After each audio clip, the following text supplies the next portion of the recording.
episode 2 of The Pod Couple. A lot of people didn't think we'd make it this far. I think foremost among those people, us. For sure. I'm still not sure that we have. It's true. We haven't posted it yet, so it's not counting chickens. But we're here. Episode 2 is ready to roll here. Before we get started, I wanted to do a quick tech note at the top.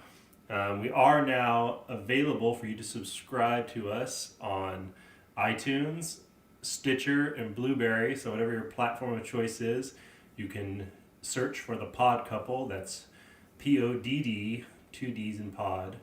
And you can find us that way. You can subscribe. You can also tweet us if you care to, at The Pod Couple. Again, 2 Ds in pod. If you want to email us, you can do that at podcouplepodcast@gmail.com. So lots of ways to interact with the show if you so desire. Yeah, and if you're looking for me personally, I'll probably just be wandering the streets in some sort of stupor. So just call out my name. That's Steve Hubbs. Yeah. And I'm Kyle Gherkin. So if you are wandering the streets of Phoenix calling out names, that's who you could do worse. You could do a lot worse. All right, so now that that's out of the way, let's talk a little People versus O.J. Simpson. New show on FX. There have been 2 episodes. The 3rd episode airs tonight. We're recording this on a Tuesday. So initial impressions, Steve? Well, this was one of the things that we're talking about today. This was the one that sort of took me aback the most. You can see on Metacritic right now, this show has a rating of 90. It's premiered to the highest ratings that FX has ever seen. And people love it. Like LA Times, New York Times, Variety, all of these trusted institutions. I tend to go along with what these guys say. If there's something that's critically praised, I generally am like, yeah, Fargo, Leftovers last year got a lot of buzz, and they were 2 of my favorite shows. I'm kind of surprised at how little I agree with the critical consensus this year so far. Now they got, as far as I can tell, like 6 episodes to preview out of a 10-episode miniseries, so they obviously have a much more complete picture. Being 2 episodes in, though, what's your opinion there, Kyle? Yeah, I think I'm more or less where you are. I would say it's okay. Yeah. It has some moments. I would say it's definitely like a good show, and I think that there's an audience for the show, and it's not like if there's something that's like low-hanging fruit, like The Big Bang Theory, which is really easy to shit on. Like, and if you like that show, I'll be like, look, we can never get married, or if we did, it would be filed under irreconcilable differences when we inevitably got divorced shortly thereafter. Harsh words for The Big Bang Theory. Yeah, I'm not going easy on The Big Bang Theory. But with this show, it's like, it's fine. It seems competent in areas. It has some really good things, a couple of really good things. But the more I thought about it, just like the less I liked it, and the less I feel compelled to watch more. Now, I usually give any new TV show 3 episodes before I sort of cast my final judgment. And that will give me, and that gives a show plenty of opportunity to get its foot in the door, even if it's just like with one character or one particular storyline. Like, that's enough to keep me hanging on. I watch a lot of television, and I do not have particularly high standards. So for me to say this early on that I don't have that much interest in moving forward, I will give it, that 3rd episode for sure. But I don't see it going well. Yeah, my impression is that I will probably watch the rest of it, but I'm definitely not compelled to watch it on a week-to-week basis. I will probably just wait till the show is finished and then binge through it or something. At this point, based on the first 2 episodes, I don't see us doing a regular People versus O.J. feature on the podcast. We'll probably move on to Better Call Saul or something else next week. But let's talk. Maybe Vinyl. Vinyl, oh yeah, that's right. That just came out. So. Yeah, that's a good idea too. So we'll have to figure that out off the air. But as far as People versus OJ, those were some general impressions. But let's talk specifics. I want to throw out a few performances. I think we'll probably praise them, or well, no, I just want to get your take. Okay, sure. These performances I have a take on. I'd like to hear your take. So I'll just run down a few of these. I'm so ready for this, man. Cuba Gooding Jr. Okay, here's the thing with Cuba, man. Great, he's a good actor. He does well in this role, but he doesn't do well in the role of O.J. Simpson. Like, he doesn't strike me as O.J. We've seen O.J. We've seen all of these people on, I grew up, I was 15 years old when this trial and this whole ordeal was going on. So I remember the media circus around this. And I don't think it's enough to just get a black guy and be like, here's O.J. Simpson. Like, it's nice that they at least did that, but it's, to me... Benedict Cumberbatch was originally considered for the role. He's real hot right now. He doesn't strike me... He doesn't have that O.J. cadence. He definitely brings something to the role, but it really stuck out to me that he wasn't O.J. Simpson. And I'm not saying that he should turn around and do, like, a Jamie Foxx channeling... Ray Charles sort of thing. I mean, OJ was an actor. Why not get OJ? Yeah, he's not doing anything right now. I feel like he would have been available. But yeah, I hear what you're saying. I actually think Cuba is one of the strong points of the series. I think he definitely doesn't do OJ's voice. It's not an impression in that way. But I actually personally like that. I like that he didn't feel the need to do that, because I think that can be distracting, especially in a role like this where, again, it just becomes like, are you doing a Saturday Night? It's so easy to cross the line into Saturday Night Live parody. Sure. From, doing a good impression. So one of the things I think that Cuba does really well, though, that was important, is capturing the mania of OJ. The way he is able to shift gears so quickly from being sort of this cool, charming guy to just being a maniac.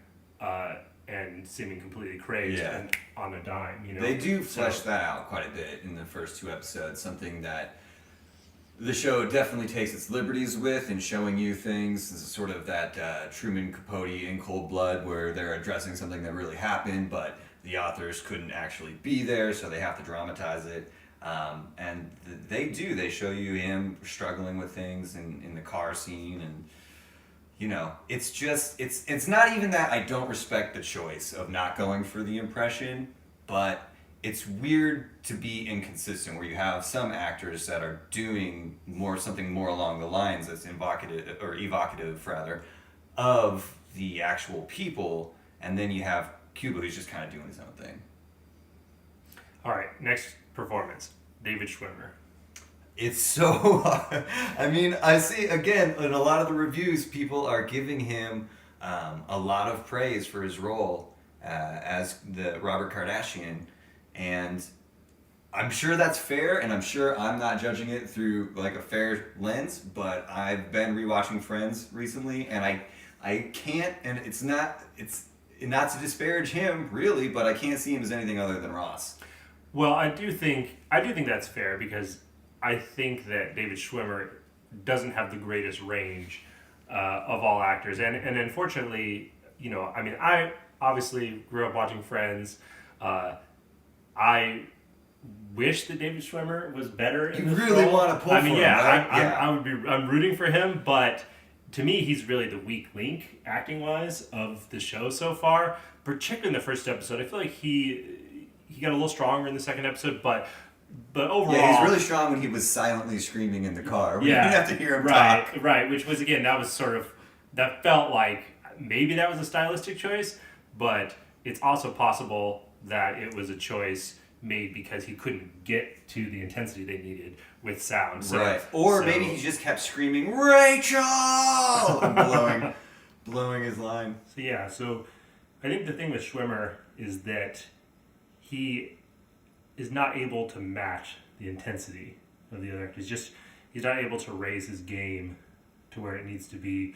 For example, in the scene in the first episode where he's in the bedroom with OJ, and OJ's got the gun to his head, and he's upset, but he's upset like he just got into a fight with Rachel, not like his best friend's about to kill himself. Yeah. There's not a sense of those stakes in his acting, which is unfortunate. But yeah, especially because he seems to have, that character has some heavy lifting to do by being he's sort of the in for the audience in terms of like, is he innocent? Is he guilty? He's got to walk that line of maybe being certain that he's innocent at the beginning, but then sort of that artifice kind of crumbling. And yeah, it's just, it doesn't work for me, for him. What about, who's next on the list? Sarah Paulson. Sure, she's fantastic. Yes. She's absolutely great. And I would say, I don't have very many reasons to watch the show moving forward, but that's one of them.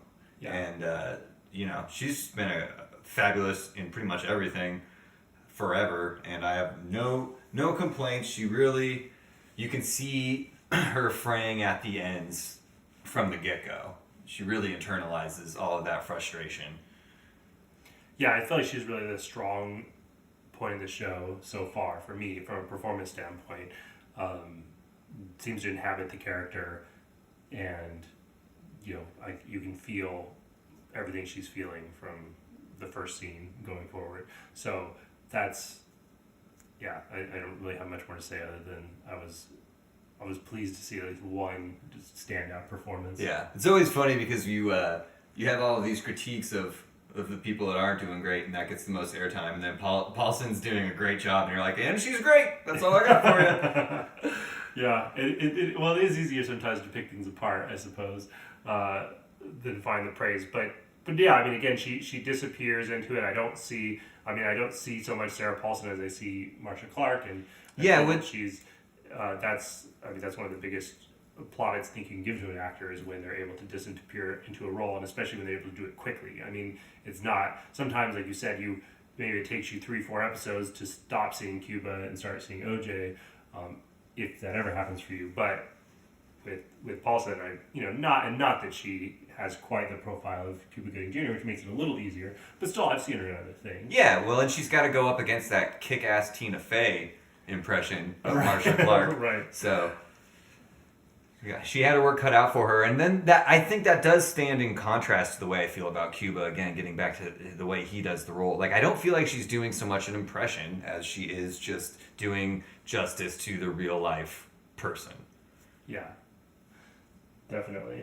Do you have anything else performance-wise you want to talk about? Well, I think Courtney B. Vance definitely deserves a little recognition as well. His Johnny Cochran is the nice counterpoint to her Clark, and I feel like those two for sure. I put them basically on equal footing as far as reasons to watch the show and as far as acting goes. So those are my favorites. Travolta, I think, feels like maybe he wasn't sure he wanted to do the show, and then he decided at some point he was going to do it. I don't know if he's like relying a little too much on the smarm, like he's laying it on a bit thick.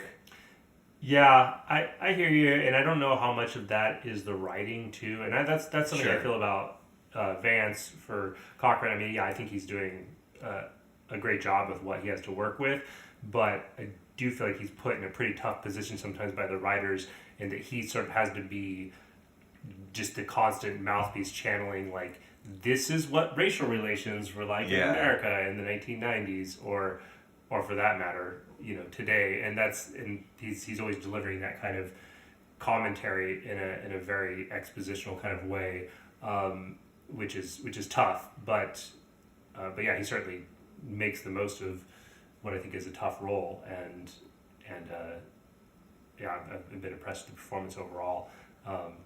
Certainly, it's hard because with Johnny Cochran, it's been so long since I've seen Johnny Cochran, with the OJ trial and all that in the distant past. So I have a much more clear memory of Jackie Childs. Yeah. that's almost Johnny Cochran in my mind now. Yeah. From Seinfeld. So I don't know. So it's a little hard for me to separate the two and determine, again, just what kind of job Vance is doing as Cochran. But anyway, the performance definitely has some layers to it, and I would like to see more going forward from him for sure. Yeah. The speaking of the race, looking at it through the lens of race relations in the 90s is very, very much what the show seems to be pinning a lot of its momentum on.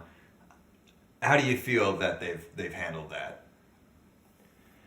Because this is a lot of people that are praising it are like, hey, look at this. This is where, Black Lives Matter kind of comes from. And even the author of the book that the show is based on said something to the effect, and it's not a direct quote, but I read something and he said that it's basically a 10-hour apology for the Black Lives Matter stuff. And I feel, personally that it's not really handled with a bunch of nuance. Not to say that it was a really tumultuous time, so it stands to reason that maybe nuance isn't called for. But I think that it detracts from the overall quality of the show in my eyes, because they do seem to sort of shoehorn in just to drive the point home again and again. Like, there's a scene where Sterling Brown's character, he plays Darden, and he's in the backyard, and they're having like the barbecue while they're watching the Bronco chase, yes, and he's like, exactly what I was thinking. OJ's a white guy. He plays golf, and he never gave back to the community. And then you seem to have these neighbors who exist solely for the purpose of going, he's running from the cops. He's a black guy now, and it's like, all right. Yeah, no, for sure. And this show, I think, has a lot of problems with underlining their points. Yeah. In general, and so it's tricky because you do want to show. Certainly that's a big part of the story. I think it's a big part of the OJ story, and it's definitely of the moment now, as you say, with Black Lives Matter and a lot of the the police brutality that has continued from the time of from long before the time of Rodney King, and then obviously all the way up until today. And so I understand wanting to address that, but yeah, I do wish that it had been done with a little more elegance than what we're seeing. And again, I don't necessarily think that it's just that. I think that the show in general has that problem. So another example, again, of really underlining something that I saw in episode 2 was when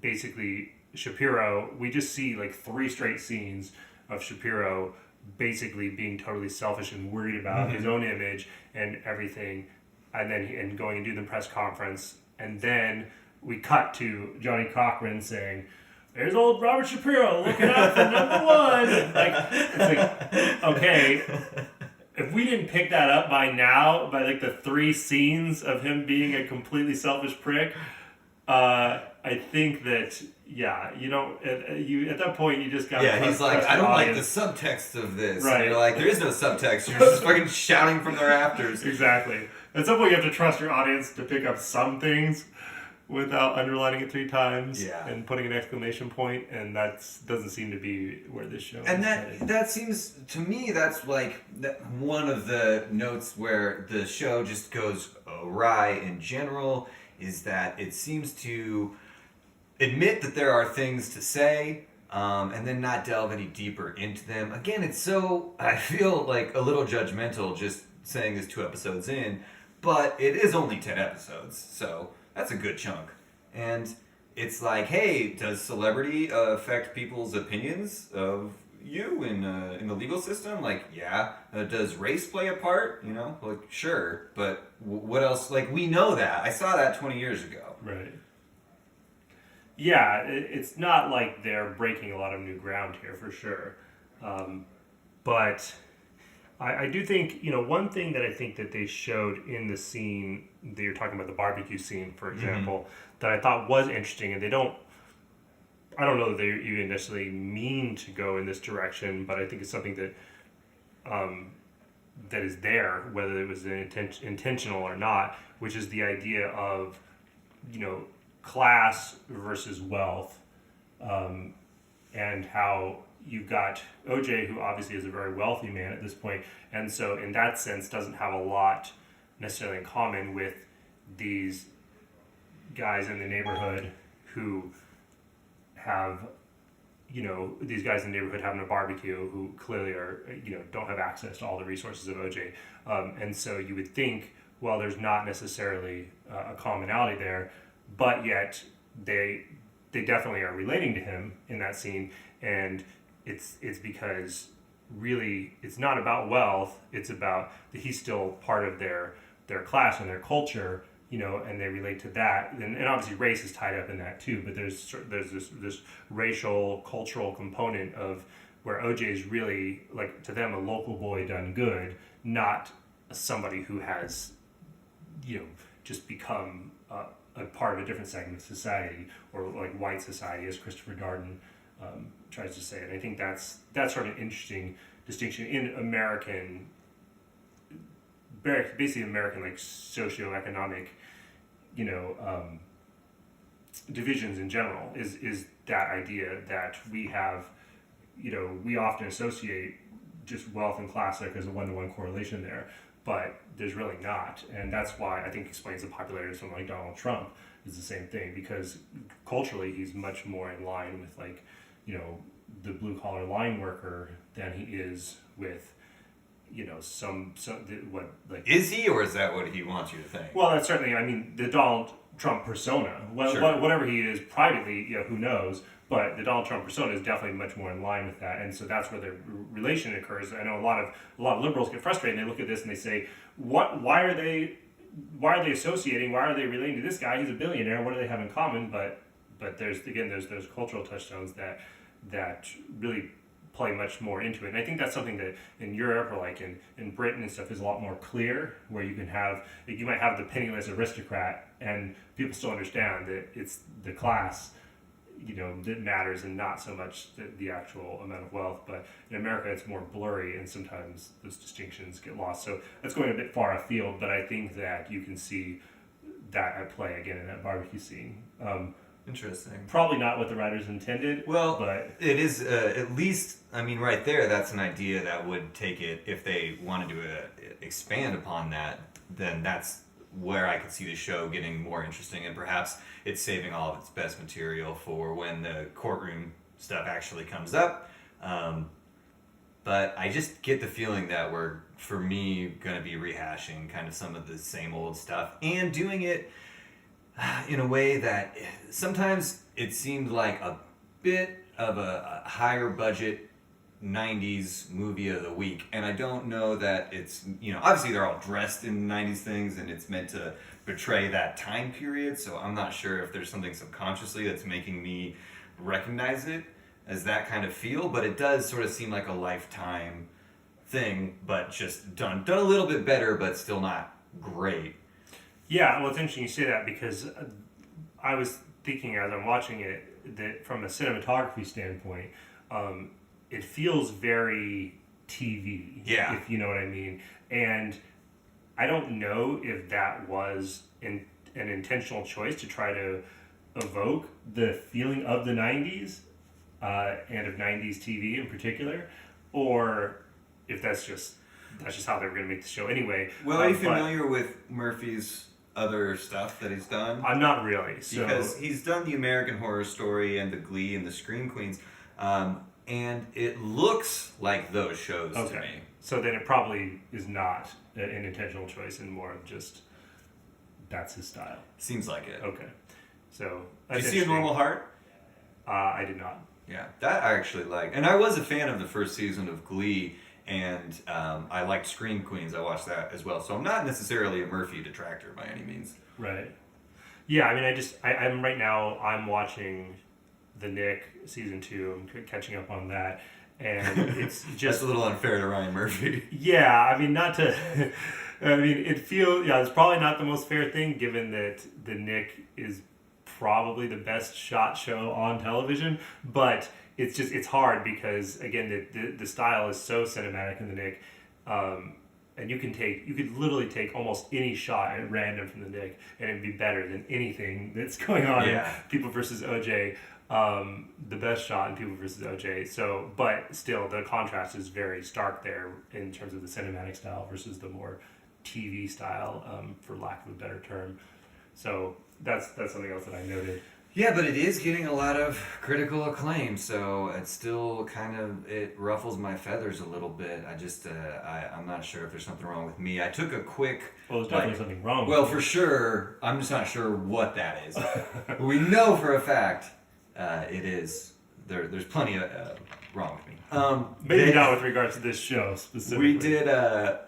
I did a focus group because I thought, am I just out of touch? Maybe I'm just the wrong guy for this. Focus group for the pod, very exciting. So I asked my girlfriend, who's 10 years younger than me, if she remembers about the OJ trial, which is virtually nothing, and if she'd be interested in watching the show. And she said, yeah, it seems really interesting. I want to check it out. And then I asked my neighbor, who's 20 years older than me, had he been watching it? He said no, but it seems like something he would want to watch. So I actually didn't have any interest in it from the onset. It wasn't something I was really geared up to watch, and then I read a few reviews and everyone loved it, so it might be, I don't know. I feel like maybe I'm just that right age where it doesn't interest me, and that might not necessarily be the show's fault, but I'm glad that you feel the same way, although we're pretty similar in age. And I feel like, could be me. Yeah, no, I think, it's hard to say. It does seem that we're a bit out of step with the critics on this one, but they're wrong. I feel like they're wrong. Yeah, and to be fair, we didn't talk about this show at all until the podcast started. We had so it's not like we were influencing each other with these opinions. So we arrived at these independently. So I don't know. Again, whether that's an age thing or whether it's just the type of television that we're more attracted to is just. But I watch a lot of garbage, man. Yeah, I don't know, but we won't spend too much more time on OJ here. Okay, so the people versus OJ Simpson. What's the verdict? Well, I think the verdict is that the jury is going to have to deliberate a bit more. Maybe get some more evidence in the form of a few more episodes. I'm taking it up to the Supreme Court. Well, I will say that the couple things to praise about it, quickly before we move on to the Supreme Court. It was a good segue. But I do want to touch on... Our couple brought to you by Segways. Segways, I just did one. All right, Segway. I know your founder drove off a cliff on a Segway, but if you're still wanting to sell some of those, we are... God damn it, Segway! Get in on this! But as far as something, one thing I felt like that was positive about the show, one thing I did like, I did think they did a good job of capturing in the moment everyone was watching on television, everyone was this became a cultural moment. Did you like the Kardashian thing with the girls? That felt that was certainly unnecessary. Pretty panderific. Oh yeah, that was a very much a classic example of those scenes would not exist in any world in which the Kardashians didn't grow up to become famous people. So that was pretty bad. That was very, like you said, very much just pandering to people will know that the Kardashians grow up to be famous, so they'll want to see them in some throwaway scenes. So I did not care for that. But I did like you said, I did like the feel in that second episode. They did capture that sense of this cultural moment where everybody, whatever you're doing, whether you're watching the basketball game, the NBA Finals, or just happen to be flipping through the channels. That scene in the bar was pretty good. And the Domino's running out of pizzas, and the guy like, I don't have any cheese. Exactly. So that credit where credit's due. That was good. And I did the last point I wanted to make, tying it a little bit with last week. We talked about Making a Murder. This week is People versus OJ, and boy, it really makes a big difference in terms of how the cops treat you. Yeah. If you're a famous celebrity, doesn't it? Yeah, no kidding. And also, are we only gonna do shows centered around a courtroom? We gotta do some alien shit or something next week, because people are gonna start to think we're only gonna be talking about law-related programming. Yeah. Well, that has been where we've been stuck with the American legal system thus far, both with Making a Murder and People versus OJ, and now to lead into your beautiful segment. That ruined, of course. So this week we're going to be talking about the untimely death of Antonin Scalia. This is huge news that I'm sure you've heard of by now, and it's funny. Obviously not the death is funny, but you see some CNN reports like shocking death of Antonin Scalia, and it's like the dude was 79. Yeah. Not exactly. I don't think shocking is exactly the right word. Yeah, he didn't drive off a cliff on a Segway. That would have been shocking. That would have been. But from all accounts, he was a pretty funny guy. So maybe if he knew he was going out, that's maybe what he would have opted for. Yeah, this happened on Saturday. You know, we had actually planned a different segment for the podcast, but then when this became such big news, there's really no way we couldn't address it. We had to prioritize it. We owed it. We owe it to all of our fans. Yes. We owe it to our one listener who is an avid Supreme Court watcher. But yeah, as far as this goes, I mean, of course, it happened on Saturday. Literally before the body was cold, Mitch McConnell, Senate Majority Leader, made sure he came out and said that absolutely, under no circumstances, no matter who is put forward, will they confirm an Obama nominee. So, my question is this. If Obama was to use necromancy to raise Scalia from the dead... Mm-hmm. Which we know he's capable of. Yes. And then... Those Kenyan arts. Those mystical the dark Kenyan arts. voodoo. Yes. If he was to do that and then nominate him, would Scalia be confirmed, or Scalia's raised body be confirmed by the Senate? No, because he would be appointed by a Muslim, and at that point, and they can't handle it. He'd probably be beholden to Obama at that point. They would think that he had actually resurrected Osama bin Laden to have him on the Supreme Court. It's you really see how deeply divided this country is. It's not like you need another reminder, but the partisan bullshittery is in full swing, and it's pretty crazy because we will, at this point, regardless, we're not going to have a full-fledged Supreme Court for a hot minute, even if Obama did somehow nominate somebody and they got through today. So I can't recall personally ever being in this situation where the Supreme Court can tie, essentially just carries on. I didn't even know that it just carries on with 8 people. Well, the Supreme Court has actually been, the number of justices on the Supreme Court has varied over the years. It's actually not fixed in the Constitution or anything. So there have been times when it was, with the actual number of justices, like for a full court, was 8 and 10. So ties have been part of the process, before. And what happens when it ties is that the lower courts decide. Yeah, the lower court. Or the decision is upheld, but no new precedent is determined. So that, in effect, means that we sort of, by default, will have a more liberal Supreme Court going forward from this point automatically, because a lot of the big cases that are going to be decided going forward, I guess, have already sort of come down on the liberal side, and it's going to be hard for them to muster the 5-3 vote. But how long was the Supreme Court most recently devoid of 9 judges? Probably like 2005 last time, something like that. Yeah, I mean that was the last appointment. I believe it was was it Alito? I think Alito was the last appointment. So yeah, so 2005 would have been the last time. Well, is Alito the last appointment? I thought that wasn't was Alito? No. Well, Kagan. no. You're right. So, yeah, that was the last appointment by Bush, but no, Kagan, and then Sotomayor. So yeah, it's happened several times in recent history. But how long are they in that state to where it's either maybe 8 or maybe 10? I mean, this is going to be a lot longer.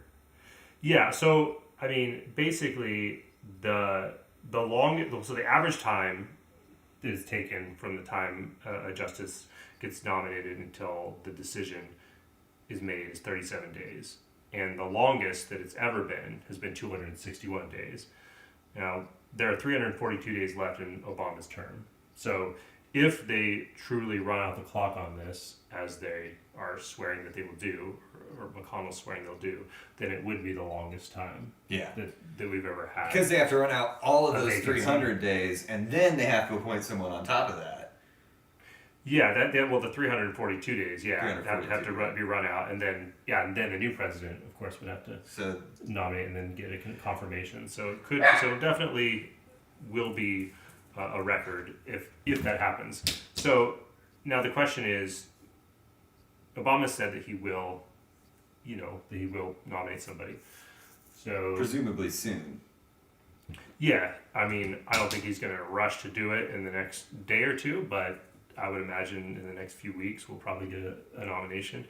And then but the question is, how does Obama play it? Because I think that given that they've already played their hand on the Republican side and said that they're not going to confirm anybody, to me the move would be to put forward somebody who is fairly moderate, and therefore when that person gets rejected, someone who's fairly moderate, who has impeccable credentials.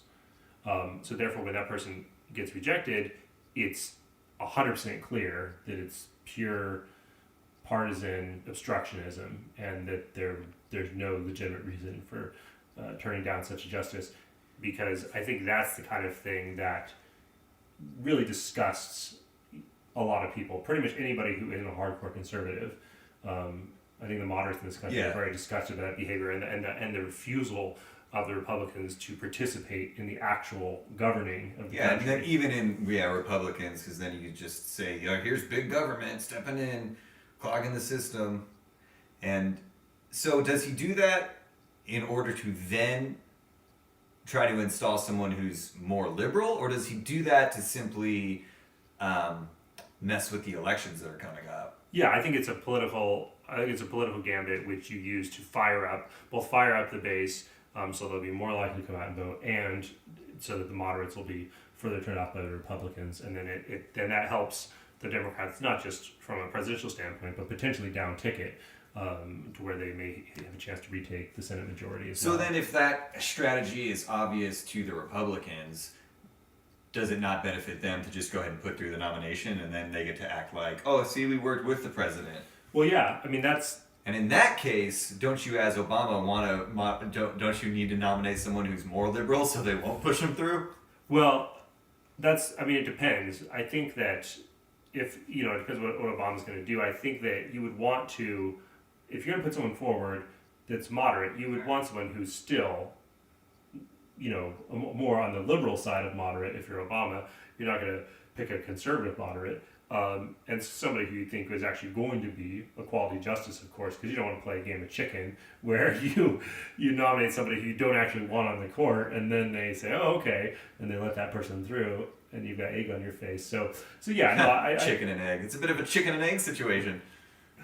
It's like I think we have a chicken coop next door, so there's a lot of chickens being involved in this podcast, more than I expected when the day started, for sure. But yeah. I do think that's the move, is for him to say, is to assume that they're going to be obstructionist, unreasonably so. I don't think that that's a very wild assumption to make if you're Obama, based on the past 7 years. But of course, still nominate somebody that you would be happy to have on the court if they actually did get through.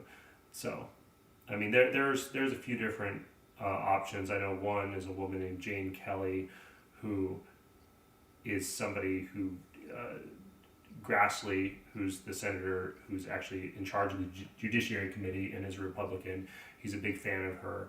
And the lower court that she was confirmed for, I think the district court she was confirmed 96-0 in the Senate. So that would be a good example of someone who is moderate, who would have the support of the Senate Judiciary Chair, who is a Republican, and who obviously was just confirmed 96-0 fairly recently. It'd be kind of hard for them to then say, oh yeah, we thought 96-0, she was great for this slightly lower court, but the Supreme Court, she's so bad, we just couldn't bear it. But anyway, and there's a few other names that have been floated along those same lines, but that's the kind of person I can imagine him using as that wedge in the election. But then if they happen to confirm, then great, then he gets his appointment. So either way, I think in other words, I think that Obama has a much stronger hand here than the Republicans, partially because of the way that they decided to play it. It seemed like a bad move to reveal your hand in that way. I think that McConnell would have been much smarter to just lay back, let him make his nomination, and then they could just hold it up and shoot it down on whatever grounds as part of the confirmation process and make it look less nakedly partisan. Yeah, that's the thing, is it seems like maybe in their minds they're thinking we're going to provide a unified front and show that we're all on the same page. But what they end up doing is seeming like Manic Street preachers. I mean, it's just like, play it cool, guys, for sure. Yeah, I agree, and I don't know. I think you're right. I think that there's so much pressure from the constituency to, close ranks immediately. That's what drove that decision, but tactically, I don't think it was wise. It was really more of, but it was sort of a box that they'd been put in ideologically by their constituency, who really can't bear to have any, even hint of accommodation or compromise. Like, let up on the guy, Right. Like, you've been super aggressive and super contrarian for the entirety of his presidency at this point. Like, moving forward, especially in election year, it seems weird to just still be throwing temper tantrums.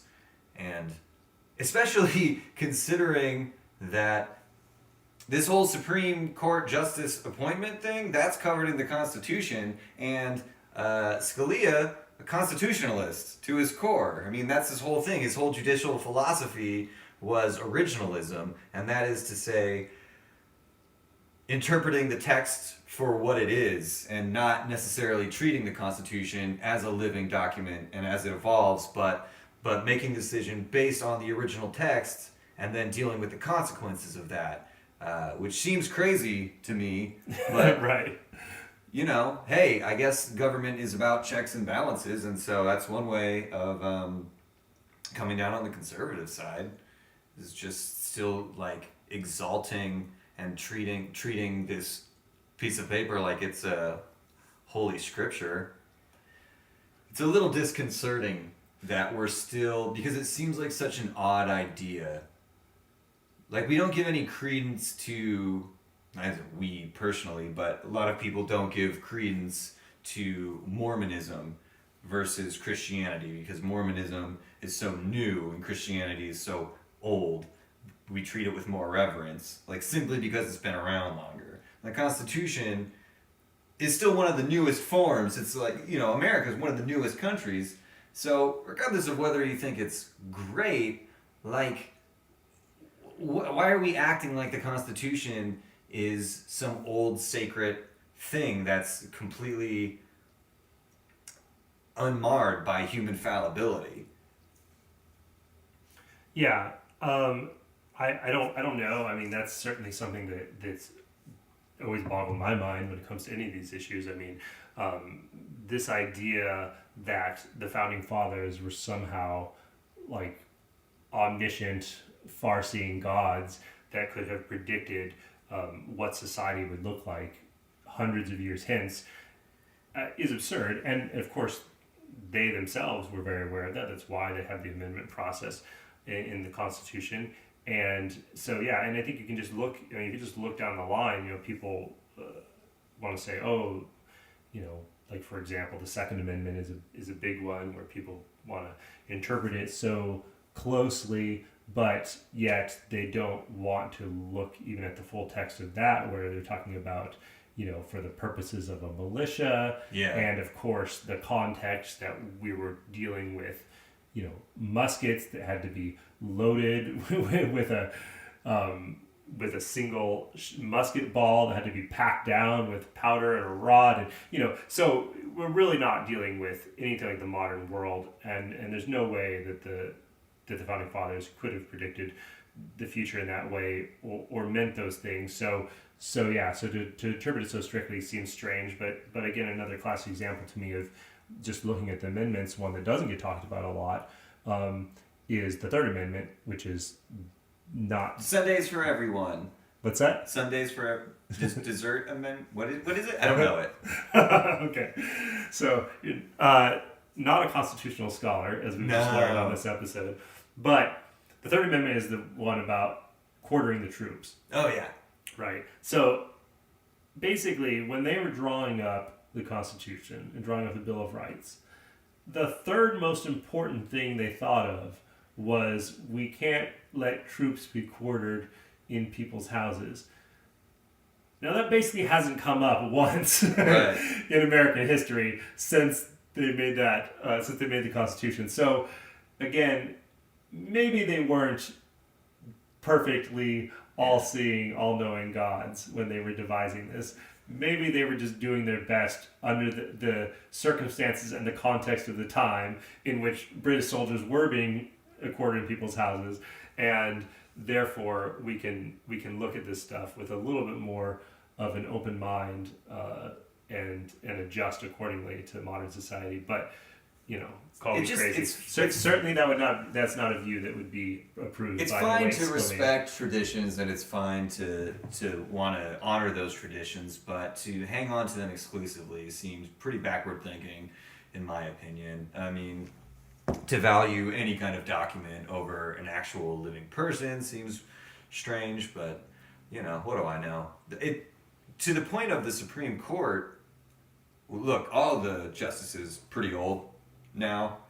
We might lose more than one, this year, potentially. They're certainly all up there. So is there something we can do to fix that problem? Are lifetime appointments a problem, especially when you have to be like 45 or whatever just to be considered? Yeah, a lot of people have argued that lifetime appointments are not the best way to go, and they're not really in keeping with the idea of a democracy. And so there certainly could be term limits, and that's kind of an out-of-the-box compromise that may be a possible solution for the current impasse. Because quite frankly, I mean, right now they're talking about Obama and, blocking his nominees. But let's suppose Hillary Clinton gets elected. You'd like that, wouldn't you? Let's suppose Bernie Sanders gets elected. Ooh, I'm listening. Suppose any Democrat gets elected. Martin O'Malley, for instance. Oh, I love him. He was great in The Wire. Decides to unsuspend his campaign and makes a sweeping come from behind victory. But whatever, regardless, a Democrat takes office next year, and then, the Republicans at that point, do they just give up and they confront the person? I mean, they could. There's no reason in principle they couldn't continue to just block the appointment indefinitely. No reason they couldn't do it for another 4 years or another 8 years and wait till they get a Republican president, as long as they continue to hold a majority in the Senate. So there's absolutely no stipulation. There's no legal precedent for this at all, huh? No, I mean, it's never happened that they've like I said, the longest term was 261 days, but there's nothing in the Constitution that says that it has to be done within a certain amount of time. So, barring some law being passed, which, again, as long as Republicans control the House and the Senate, that's not going to happen, then there's really nothing can be done. Now, the solution in the past has been to do what's called a recess appointment, where the president can say, okay, when Congress goes on recess, I'm going to put someone in there, and then that person gets to be a judge until the next recess, at which point I think you can keep making recess appointments until they eventually have a confirmation for that person, one way or the other, and they hold a vote. So that's how some justices have been appointed in the past in these circumstances. However, even with that, there are some loopholes, and this is something that has happened. There was a case just recently that actually established this, and I'm blanking on the case, but basically what the situation is that suppose Congress goes on recess and Obama wants to make the appointment. Well, what they can do is while they're on recess, McConnell could say arrange for 2 of the senators who live close to D.C. to make sure they show up every day. Yeah. And then one of them just bangs the gavel and says, all right, Senate's in session. Do we have any motions? The other guy doesn't say anything. He says, okay, there's no motions. We're going to break for lunch. We'll be back tomorrow morning. And then that's the end of it. So they could come in essentially for 3 minutes every day, and the Senate would technically not be in recess, therefore preventing Obama from doing a recess appointment. So that's obviously a bit of parliamentary trickery. Yeah. And I think it's bureaucratic finesse. Yeah, depends on which side of the aisle you're on, I suppose. But in any case, that is one possibility that they could go to if they were willing to go that far to really block Obama from doing anything, or again, the next president. Now, would they keep that up for 4 years, for 8 years? I don't know. That seems unlikely, but in today's hyper-partisan environment, I can't say it's an impossibility. So where does the pressure actually come from? It just comes from them being the conservative side being scared of being unseated. Well, I think that's like the only impetus that they have for moving forward. Yeah, I mean, I think the fact of the matter They is, seem like desperate guys in like a hostage situation at that point. Like you really have to tread carefully, because if what you're saying is true and they can hold out, another 4 years, how do you let that fly, man? Yeah, well, I think that the bottom line is this, and this is something that there's this guy Rick Hasen or Hassan, I'm not sure how to pronounce his name, but he writes. It's Rick. Yeah. Oh, okay. Yeah, Rick. Yeah. Oh, don't know why I didn't get that right the first time, but thank you for clearing. You're welcome. Pronunciation corner with Steve Hugs on the Pod Couple. But no, anyway, this guy, he writes on a blog called Election Law Blog, and something he said, which I really think is the core of the matter, is he says, the future composition of the Supreme Court is the most important civil rights cause of our time. And really the idea there is that all these other issues, all the other civil rights issues, are going to be decided by the Supreme Court ultimately. And we've already had various things like gay marriage and in other issues and stuff which you've seen being resolved. The gay marriage obviously in a positive direction. Citizens United. The Voting Rights Act in a negative direction. Yeah, but all these things ultimately come down to the court. And if the Supreme Court is not composed, it's going to create a real blockade towards civil rights progress. And depending on where you stand on the progress of civil rights, and I think we know where the Republicans stand on this, you can see where this is becomes such a critical issue, all the way down the line, and so that's why I think they're willing to go to these desperate measures, like you said. They're in a hostage situation. They have these incredible sense of, we have to stop this at all costs, and I think that's why, because what's at stake here truly is one of the most impactful things in politics, and really, because again, the Supreme Court, because of the lifetime appointment thing we were just talking about, the composition of the court, it can play into issues for decades. It's not, even with something as big as a presidential election is, and as much effort as goes into the presidential election and all the punditry and all the passion that surrounds a presidential election, it's still somebody for 4 years, maybe for 8 years. With Supreme Court, you're talking, in many cases, decades. Yeah, and 30 years for Scalia. Right. And that's huge, man. And when the next president assumes office, Ruth Bader Ginsburg is going to be nearly 84. Yeah. And Anthony Kennedy, still looking good in the swimsuit. Exactly. So you hopefully we'll get some selfies. How about some Ruth Bader Ginsburg? Some fappening style selfies. Oh yeah. Well, I'll hold out for Kennedy. Well, Kennedy will be over 80. Yeah. And Breyer will be 78. So basically, you can see with those ages, it's very likely that the next president will be appointing not just possibly Scalia as a replacement if they block Obama from doing so, but also 2, 3, possibly 4 people total. Well, I think 2 is the average for a president in right. their time in office, right? And so this would be 3 for Obama. Reagan had 3. It's not like this is an unheard of thing. It's not unheard of, but particularly obviously with this Scalia vote, which can tip it into the liberal camp. Yeah. And then if the current liberals are replaced with other liberals, or Kennedy, for instance, who is sort of the swing vote in the court, is replaced with a relative liberal, then you can see how that is really going to change the entire picture, the entire legal landscape, of the country on all these major issues for decades.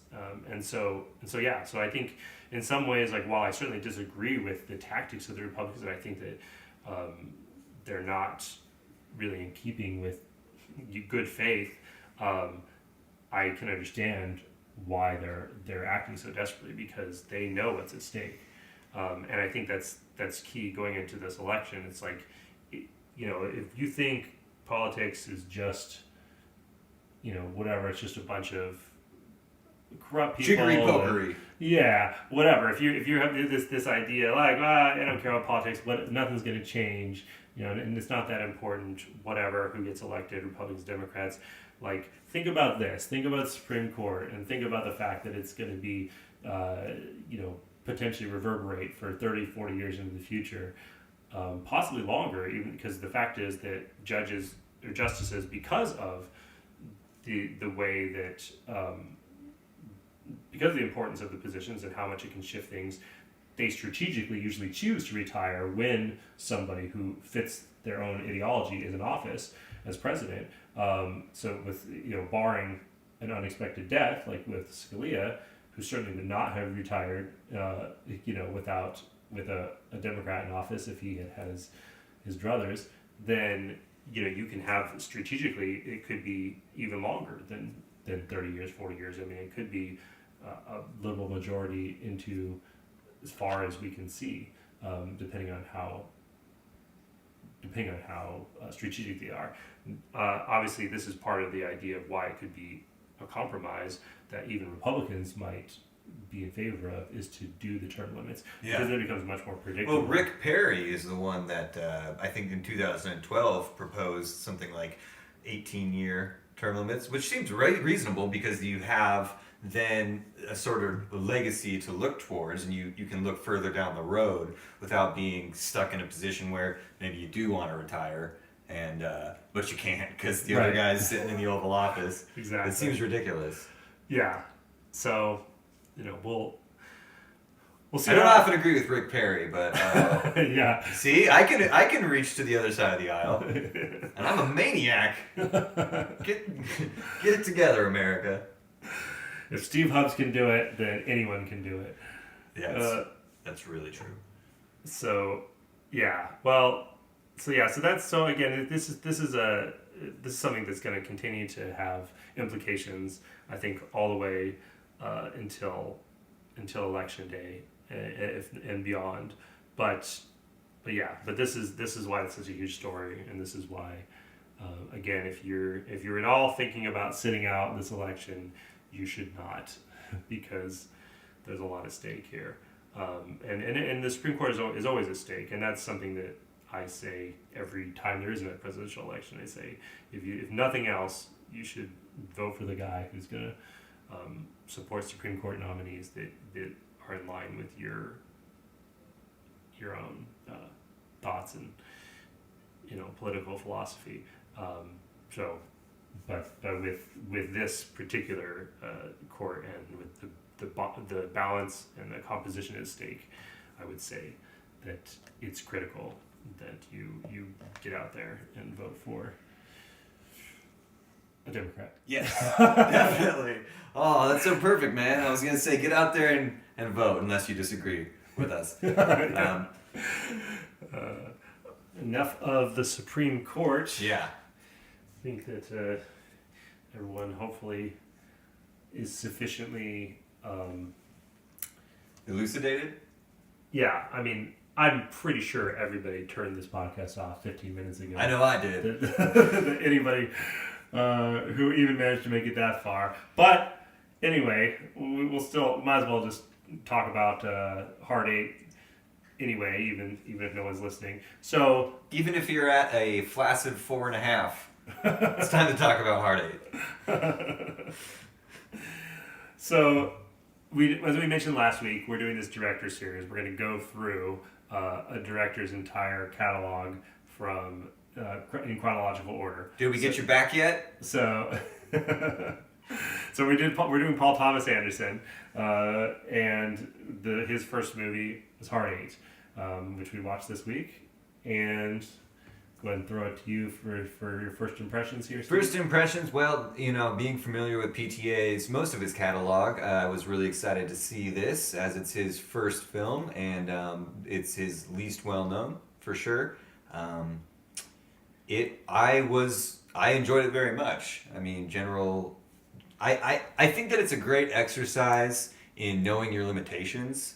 He's clearly working with a much smaller budget, and he writes to that budget. He keeps the cast really small. He keeps the locations fairly small, and he still manages to tell a really interesting story in a very competent way. Your initial reaction to it? Yeah, I think it was very, very solid. I mean, I would say it was very solid B plus. It's hard because you definitely are looking at it through the lens of his later work, and you have certain expectations for what Paul Thomas Anderson movie looks like, and I think you can definitely see the hallmarks of that in this film. There's some of the camera moves, some of the this style of the actors and the way that scenes build. They were reminiscent of things, particularly I think in Boogie Nights and Magnolia, which makes sense because those are the two movies that immediately follow this. I think he's continued to evolve his style since then. So the later movies maybe don't have quite as much in common with this, but yeah, I mean, you got him. One of the moves is he does the thing where he pushes in on the actor, sort of as they're ending their line, and then it cuts to the action that they're describing. With the voiceover for that end of that line being the voiceover for the action. Talking about like the matchbook scene where are you referencing where the fire goes off and the guys? Yeah, that I mean that's an example. There's one where when Philip Baker Hall's explaining to John C. Reilly how to do the scam basically in the casino, the rate card, with the rate card, they kind of push in on Philip Baker Hall starting to explain it, and then it cuts away to you see John C. Reilly making his approach to the pit boss as he continues to be narrating underneath, and that definitely is something that you see in some of the later movies. There's another move he does where the camera is tracking a subject, moving behind them, and then all of a sudden the camera sort of loses track of that person. Yeah, when Philip Baker Hall's going to the craps table for the first time or whatever. Yeah, and it just pans past all the other guys playing, and then he comes in from the other side of the frame. Exactly. Yeah, that kind of thing is like what makes watching this sort of movie, especially if you have ever, attempted to make any kind of movie on your own, which obviously you've had good success with in terms of making the feature length. But anytime that you've even just played around with camera with your friends, like it's such a great learning experience. I would say if you have any interest in being a filmmaker, like this is a great movie to watch. It's something that you could probably do, on a even lower budget. Obviously on a lower budget you could do that kind of movie today, and still be excited about the camera and be thoughtful of where you place it. I don't know that sometimes, and it might just be me, but sometimes it feels like he's kind of maybe doing a thing just to do it, not that everything is precisely placed. So I don't know how much of that was thought out or how much of it was sort of decided on the spot, like, oh, wouldn't it be cool if we do this?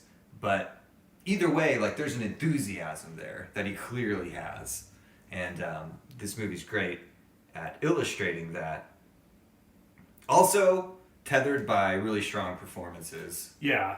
I went into this movie blind. Really, I didn't know. As did I. Anything about the film, other than the fact that Philip Baker Hall was in it and Philip Seymour Hoffman. I actually thought that Philip Seymour Hoffman. Did I, because you said it was starring the two of them, and I kept waiting for Philip Seymour Hoffman to show up, which he does. He is in the movie, and he's fantastic. Yes, he certainly steals the scene that he's 45-second appearance. But yeah, the actual, I thought he basically played the John C. Reilly role. Mm-hmm. And of course, John C. Reilly also always a pleasant surprise anytime he pops up in a film. So I wasn't necessarily disappointed, but that was not what I expected. I also had no idea Samuel L. Jackson was in the film. He was great. He definitely stole every scene he was in, and I was surprised to see him in the movie, although then I remembered that he was in every single movie in the 90s, so I probably shouldn't have been surprised. He's always the guy running some kind of scheme, or the guy with some grand plan in his back pocket too, man. But yeah, Gwyneth Paltrow also in the film. Yeah, and I will say that I'm not a huge Gwyneth Paltrow fan, and this was the first thing I'd seen her in a long time where I was really impressed. I mean, I've definitely been impressed with her before. I thought she was good in Shakespeare in Love. I even liked her in Sliding Doors, but this was a side of her I can't recall ever seeing before, and I think she did a great job. And I don't like her. I'm just gonna go ahead and throw that out there. Like as a person or a public persona, I'm definitely not a fan of all her weird hippy dippy nonsense. But she was great in this movie. And this is coming from an avowed liberal, so correct. So if he doesn't like her hippy dippy nonsense, then you know it's too much. You say conscious uncoupling. Yeah. Well, let's talk a little bit more in depth about a couple of the anchor performances, which really are John C. Reilly and Philip Baker Hall. What do you think about their interplay and what they brought to those roles? It's great because John C. Reilly has this either cultivated or seamlessly natural way of just kind of being a schmuck, right? Which is perfect for this role. Right. He's this toy doll that's tossed around by fate, and Philip Baker Hall is the manifestation of this fate, both in his seemingly random selection from the opening shot, and I loved how it does take so long for it to be explained. I actually got worried into the movie that this was going to be some weird metaphorical thing that wasn't going to have that it wasn't going to reveal like why Philip Baker Hall got involved in this guy's life at all. And so then the payoff was that much sweeter when it made total sense. At the end of Magnolia. Yeah, exactly. I was like, uh-oh, because like it was his first film. I thought maybe he's just shooting a movie to shoot it and he doesn't know where he's going with it. But it really surprised me. And so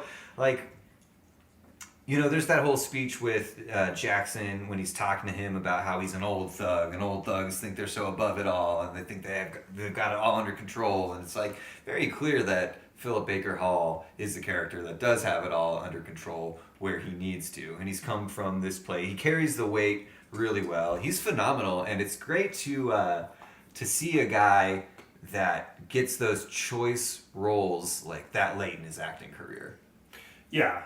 I mean, Baker Hall he's such a pro, and in this film, you know, he's always in command of every scene that he's in, but yet, you know, there's something underneath. You know, he's even though he's giving you this cool, competent exterior at all times, he's also able to convey that there's something going on underneath. There's these hidden layers that you're aware of, even if you don't know where they're coming from. And then, of course, the way the movie pays them off in the end is really nice. So, but it's one of those things. It's so subtle, and I think it's so hard to do as an actor that it's hard. It's almost goes unappreciated a lot of times, and how difficult that is, and how good he is at being able to do that in this role. And obviously, he's so good in some of the other PTA stuff. And PTA seems to have this ability to either work with the actors to get them to this point, or to just pick people that can do this. I'm inclined to say that it's something that he can draw out of them, just because like calling further down the line, like Tom Cruise in Magnolia was like fantastic, and a lot of times Cruise is serviceable at best. But he has this ability to make it seem like he's drawing out the things that you can't teach an actor. Like you're really tapping into something and putting people in the right roles. Yeah, I feel it seems like there's he's able to tap into something that's really at the core of that person, and then externalize it in a way that is almost beyond what other directors, other filmmakers were thinking. Like you take going back to this. Not that this is turning into a Magnolia podcast. We'll go into that in depth here in a couple of weeks. The Pod Couple brought to you by Magnolia. Magnolia, we'll be watching it in a few weeks. But yeah, you're talking about Tom Cruise and of course the Frank T.J. Mackey character, and yeah, that's so much of that. It feels like he just captured this sense of this is what Tom Cruise could be, or is, or maybe or people think he is, or whatever it is. But there's something in there that just like this, taking the essence of that and then building a role around that he was able to do. And I feel like he's able to do it with a lot of characters. And I think John C. Reilly is a good example in this film. Like you said, there's that innate schmuckness. I think it's like, he's John C. Reilly. Like he's really good at playing this, or he's just John C. Everyman. But he's really good at this like cluelessness, but yet he's faking confidence to cover up that cluelessness. And that's, you see that character appear in some of the other PTA stuff and just throughout John C. Reilly's work in general. I think whether it be more comedic stuff like Talladega Nights or whatever, Step Brothers, or the more serious things like this. But yeah, it's a nice dynamic for those two and the way that they're contrasted. The guy who's faking confidence but is really clueless, and the guy who knows the score all the way down but is... Yeah, he's not braggadocious about it. Right. Exactly. Yeah, and... Oh, man. This movie, more so than any in recent memory, I'm trying to think. I watched all the Oscar contenders and everything. I think maybe Creed was right up there with, that final shot. But that final shot in this movie with a little bit of blood on the sleeve, and then he just pulls his jacket over it when he's in the diner at the end. I was like, that's fucking perfect, man. That's so great. Yeah, it really does sum up the character. The brilliant final shot for sure. Let's talk real quickly before we move on. Let's talk a couple things, and I think I may want to make this a running segment, although we'll see how it goes. Okay. But just throw me a curveball. Throw in your curveball. Nice. Favorite scene, favorite line for the movie. Oh God. And I know I did not prep you this at really all. Didn't. So I'll go first if you want. Please. A little time to think. But I would say, well, first favorite line. Very early in the film, just because it cracked me up, I have to go with the line of, "You better not fuck with me, because I know 3 kinds of karate: jiu-jitsu, aikido, and regular karate." Yes. All right. So that's probably gonna be hard to top that one. Maybe some of the Samuel L. Jackson stuff. Of course, that line is said by John C. Reilly. Yeah. And that was a classic sort of example of him just again trying to have this bravado, but it's so clearly covering up this scared little boy. To a movie without a lot of laughs too. Right. So for that to be established early, it does sum up John C. Reilly's character in that movie perfectly. He doesn't play it for laughs at all. Plays it straight. And then what's your favorite scene? So favorite scene, I'm actually gonna have to go with the Philip Seymour Hoffman scene. And obviously he's great in it, as we've talked about. He plays this really annoying gambler at the craps table who's just talking big and just being an instigator, basically trying to get Philip Seymour Hoffman to bet on... Philip Baker Hall. Sorry. Too many Phillips. But yeah, Philip Seymour Hoffman is is trying to get Philip Baker Hall to bet on some of these roles, and he's just talking trash and the whole time. And that's very entertaining. But I think the reason that I picked it as my favorite scene is really because of Philip Baker Hall's reaction and the way that he, again, what it reveals about his character. He's got this very cool demeanor, and he's always playing the right angles and everything. But in this scene, you know there's something deeper there that knows sometimes you have to take a risk. Sometimes you have to go out on a limb, and Hoffman's able to draw that out of him in this scene, and he bets the titular hard 8 bet on the craps table. So anyway, just seeing that shift, and again, it's very subtle, but that shift in Baker Hall's, seeing the wheels turn there and decide, all right, fuck it, this is one of those times where you gotta make the big bet. It's interesting. It's interesting that you say that, because I was of the impression, and perhaps I'm misremembering, but I was of the impression that Philip Baker Hall would bet like every single time he bet in the movie. Didn't he lose? I thought they were trying to make a point by showing that he still had that sort of aspect from his past weighing him down. Even though he was a guy that was in control, he still had like a certain part of him he couldn't control. Yeah. I think maybe you're right, but I think he's usually betting and he's losing very small amounts. Yeah, that's true. And this was definitely called him out. Again, this is the idea that you got to keep up appearances and you got to dump small amounts to the casino because that's how the game is played. Mm-hmm. But you don't make the big bet unless you can see that it's really important to take that risk, and that, I mean, it sets up the end of the movie. Yeah, really. For sure. So that's why. Anyway, that's what I got out of it. That makes sense, man. And I would put that, since I don't know that I would pick that as my favorite scene, but I might.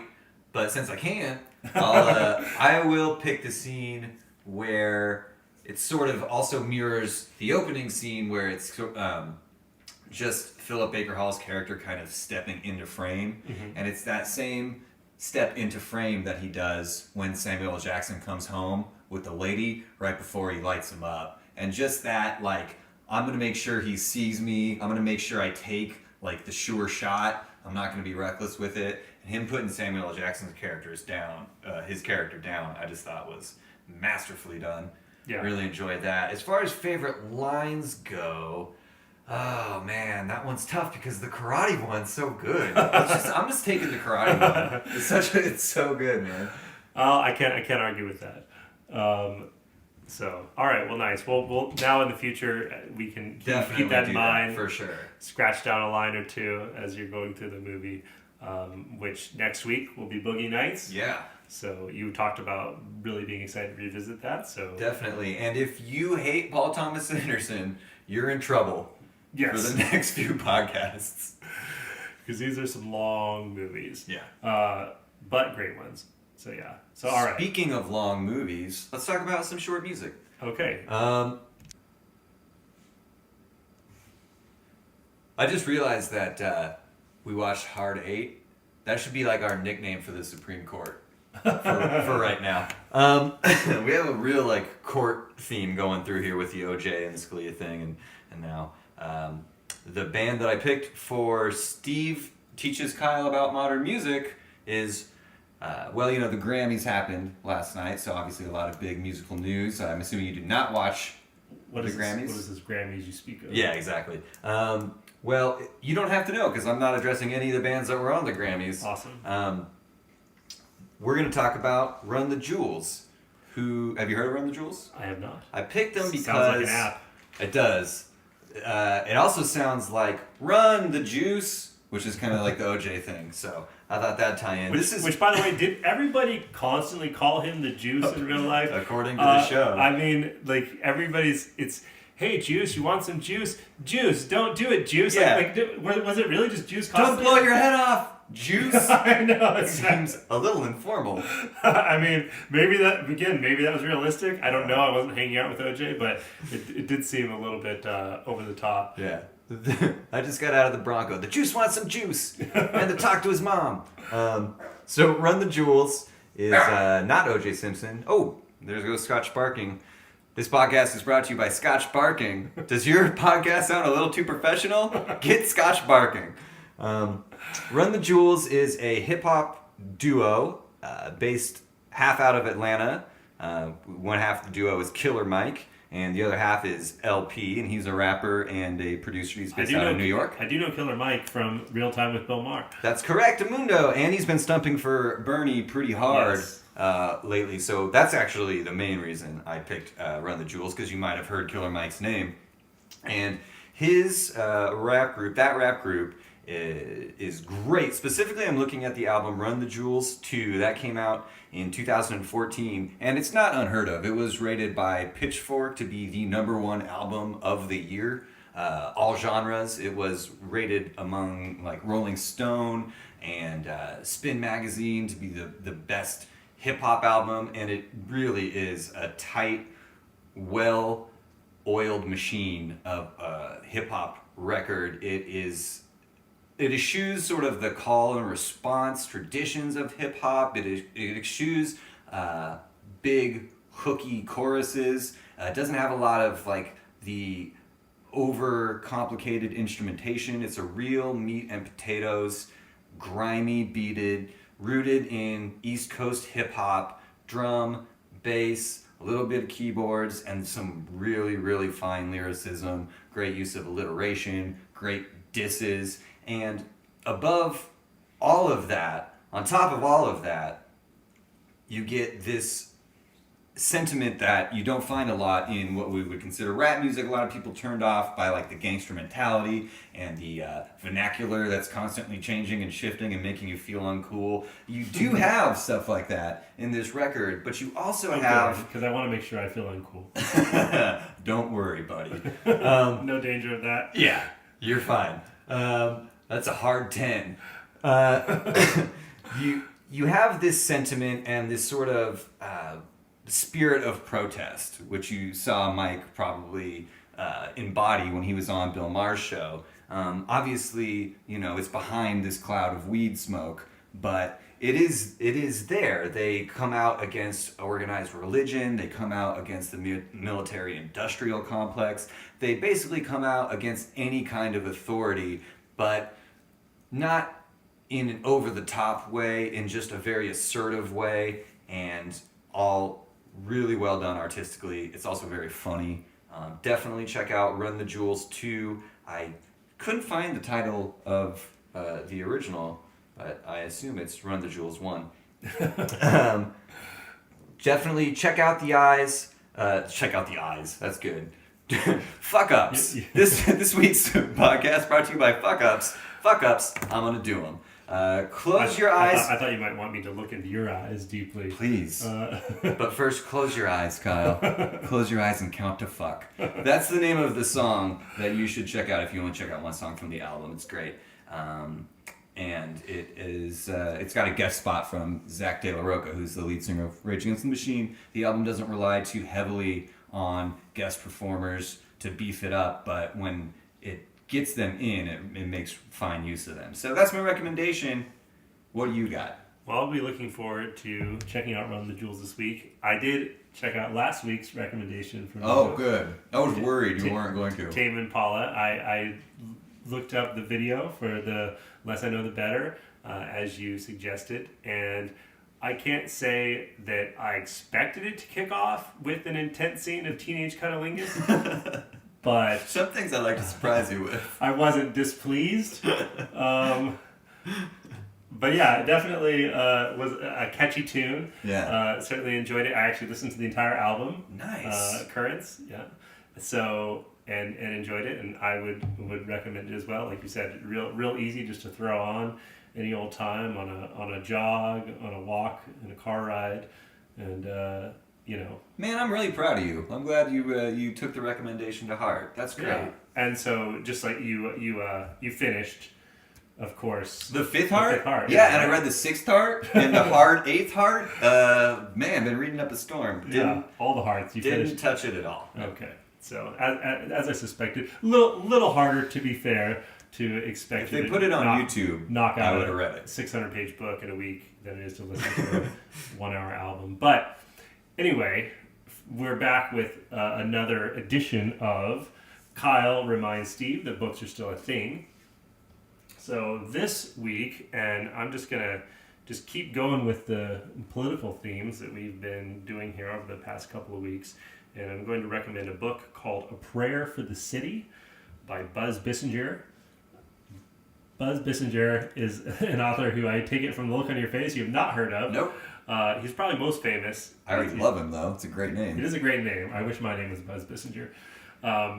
But the thing he's most famous for is writing the book Friday Night Lights, which of course was eventually turned into a movie and a television show. But anyway, this book, A Prayer for the City, what he does is he basically follows Ed Rendell, who was the mayor of Philadelphia, and he follows him through his entire first term, which is 1992 to 1996, and really gives you like a fly-on-the-wall perspective of a mayor's term in office in a city that is really a dying American city in many ways, a city that is struggling with all the sorts of things that this, especially, a lot of East Coast and Midwest cities are struggling with, where people are leaving the city. There's a lot of flight, particularly from the core city to the suburbs, and you're dealing with all this crumbling infrastructure and in these older cities and all the challenges therein with higher poverty rates and et cetera, et cetera. So certainly Philadelphia could stand in for many other American cities. We saw a lot of the same sorts of issues dealt with in Baltimore, in The Wire, if you've watched that television show, and David Simon's written about pretty extensively, but Philadelphia is another sort of case study of that. And that's what this book, it covers, again, very much Rendell's perspective on it. And it's if you're interested in politics, if you're interested in an inside look at politics and seeing just how fucking hard it is to get anything done when you're in an executive position, and just all the obstacles. People are constantly get frustrated with politics and say, like, well, why can't they just do this, and why can't they just fix this thing? But when you really get into the weeds and you see the details, and whether that's at a presidential level, which we talked about a lot lately with the election, or at a mayoral level, a governor's level, whatever, there are just so many competing interests and so many challenges, from a budgetary standpoint. Like, for example, one of the big parts of the book deals with when Rendell essentially had to take on the unions. Rendell's a Democrat, is sympathetic to unions, but essentially the unions have all had established these contracts throughout the years when the city was much more flush with cash and had a much bigger tax base. They'd established these contracts, and of course they only want to keep getting raises. They want to keep going up. They never want to take less than they got the previous year, and so they continue to negotiate these raises. But meanwhile, the tax base is shrinking, and eventually that becomes an untenable situation. And so he essentially has to take on the unions, even though he doesn't want to, and they're one of the most powerful political forces in the city. But there's really no other option, because literally the city is going bankrupt, and that's the most that's the biggest place where some money can be found to try to fix things. But anyway, I won't go into too much more detail about the book, but it is fascinating if you are into politics, if you want to see and have an inside look. It's definitely grimy and dirty and ugly, and it's a constant slog, and that's what politics is. And I think it's important to have that realistic perspective on what it is, and that maybe at least helps you understand why things don't get done sometimes. Yeah. Like, it seems like they should, or it seems like common sense. There's a lot more to the story, and this book really there's a lot more to the story, and it's depressing. It is. It's depressing in many ways, for sure. And that's why, again, I think a lot of people don't follow politics, or they get turned off by it. But for something that's so important to our lives, I think that it's you need to be realistic about it, and you need to set aside your wishes of how things should be, or what some sort of ideal utopian society would be, and take a harder look at what it actually is. So, and this book can help you do that. So yeah. So I'm sure right. that's The City Never Sleeps by Henry Kissinger. Yeah, Did I get it right? Exactly. So I'm sure you'll have it finished by next week. Should be no problem. Along with The Fifth Heart, and maybe I'll just talk read about your impressions of both. Maybe I'll just read a bunch of Amazon reviews of the book. Yeah. I can't get a hold of the book. Yeah, it's like a poor man's Cliff Notes. Mm-hmm. Nice. All right. Well, I think that does it. Yeah, that's two down. We're gonna come back. 4,000 to go. Well, we're capping at 4,002. Yeah. Seems like a strange Well, I'll number. be dead by then. You'll have a replacement. You'll commit to 4,002. Yeah, I can definitely do that. Okay. All right. Well, that sounds like a term limit to me. We'll be back next week with some more TV talk. Whether we'll decide where we're going to go with that. Maybe some Better Call Saul or some Vinyl. Maybe both. We'll be talking about Paul Thomas Anderson's Boogie Nights and then lots of other stuff. Yeah, we look forward to it. And by the way, guys, we spoil a lot of things in this episode, so we just wanted to warn you up front. Yeah. If you're starting at the end of the podcast, like most people do, then, when you listen to this podcast, there will be some spoilers. Is that how Tarantino listens to a podcast, Yeah. you think? He just jumps around? Yeah.